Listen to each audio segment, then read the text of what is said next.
Every project that we approach is unique, and every home is unique. Everybody's tastes are a little bit different when it comes to lighting. So what we want to do is we want to give our suggestions after our 26 years of expertise in landscape lighting to build a system out and a design that's going to really match what the customer is looking for.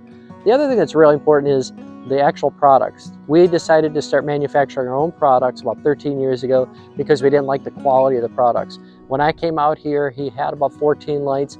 None of the wiring was done right, none of the transformers were done right, and the products were falling apart. And that was only after 3 or 4 years.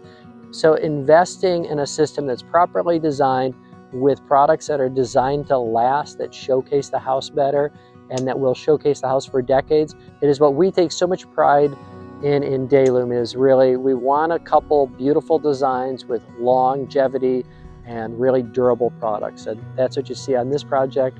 It really is something that fuels us and excites us, is to really try and do the best we can on design, installation, and choosing the best products to use.